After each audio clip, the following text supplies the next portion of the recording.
My name is Anna, founder, creative director here at Adode Media. And this week, I want to touch on the importance and the ways that you can repurpose your podcast content.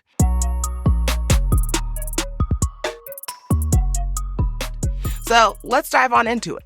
First and foremost, it's very easy to think that once you record your podcast, you kind of record it, set it, forget it, and you put it out there to the listening platforms. If you have a video component, you put it on YouTube. But oftentimes you're missing out on some key areas that you can utilize your podcast to increase your growth, your brand awareness, as well as discoverability. So let's dive into some of those key pieces. One is taking your podcast content and repurposing it into a blog. I'm sure if you've watched any of our past videos, you've heard me talk about how blogging is really making a comeback in 2024 and beyond. And the reason for that is because of the SEO capabilities. So with that search engine optimization, it allows for Bing, Google, and so many other platforms to pick up your content and in turn find your brand and who you are as a business or creator. So with that, you can either choose to summarize what you've talked about in the episode, or what we do here at Adode Media is we take it one step further. We take key elements that you talked about during the episode and we break it down into longer form content. What that means is, let's say you have a podcast about doula services and you yourself are a doula and you're trying to drive more traffic and more business to your company. Instead of you talking about the 5 things that you could put in your bag to prepare for your birthing experience, we could take those 5 things and expand it into a list of 20, expand it into giving more details, affiliate links, all these other pieces, rather than just summarizing what you talked about in the podcast episode. You see how this allows for your audience to get more from you while taking the legwork away from having to think through all the pieces of what are you going to put on your blog versus what you just had on your podcast. It allows for it to create some form of synergy between what you're talking about, what your audience is finding you for, and touch on various audiences. Some people love the written word still, so it's important to make sure you're creating different types of content to attract that audience. Next up is you want to then utilize that for social media. And no, I don't mean just cutting reels and repurposing and cutting snippets from your episode.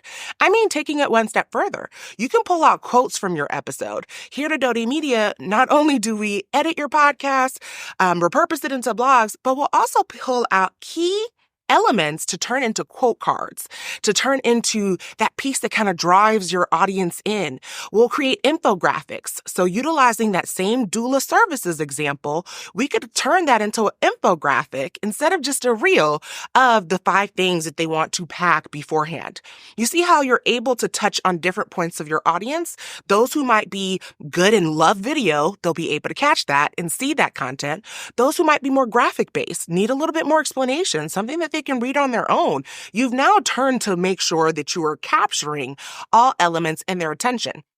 It also gives you a way to have content for social media for the whole week without having to figure out, okay, I have this video, that video, and now I have to record all these different things, and that can be difficult to keep up with.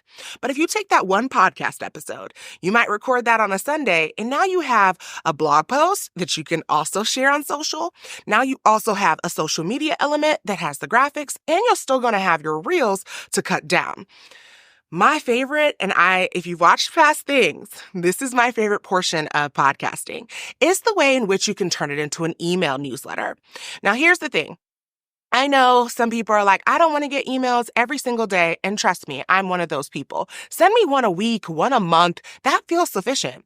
It's the same thing with your podcast. You can definitely utilize it as a way to say, hey, I have a new episode that's out. But let's take it one step further than that. Instead of just saying, I have a new episode that's out, give them a snippet, pull out a portion of it, tell an engaging story. There's ways that you can pull your audience in so it almost feels like, ooh, I can't wait to tune into that. That's the concept of having an email newsletter. It could be a synopsis for all the episodes you release for the month, if you want to go about it that way. You could also, if you're a brand, utilize it as a way to kind of keep your audience abreast of what you have going on as an organization, things that you have coming down the pipeline, and repurposing that. Here at Adode Media, we don't just repurpose. We also take the content that you've talked about in your podcast to pull snippets, to create graphics so that this way it's a rich newsletter.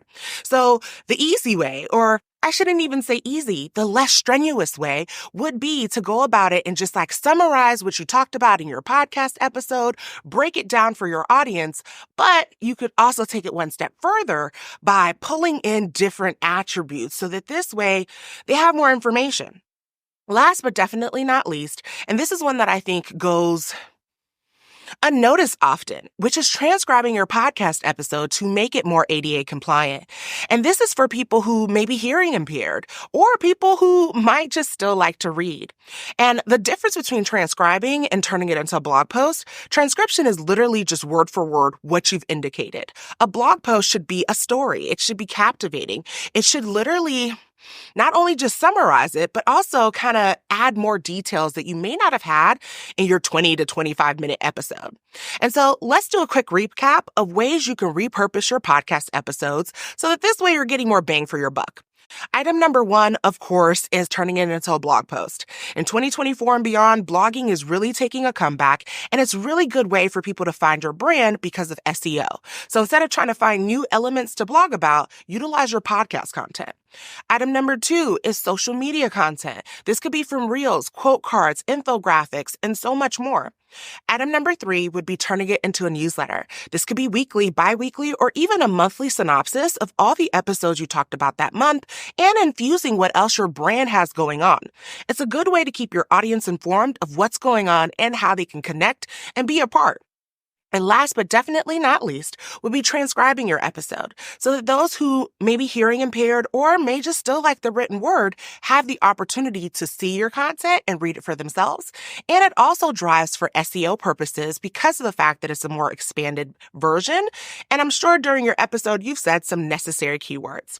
I hope you found this information helpful, but if you're recognizing to yourself, oh my goodness, I have not been utilizing my podcast to the best of my abilities and I need some support, reach out to us here at Adode Media. You can head to our website at Adode, which is ADODE, media.com, and we can't wait to support you. Until next time, have a good one.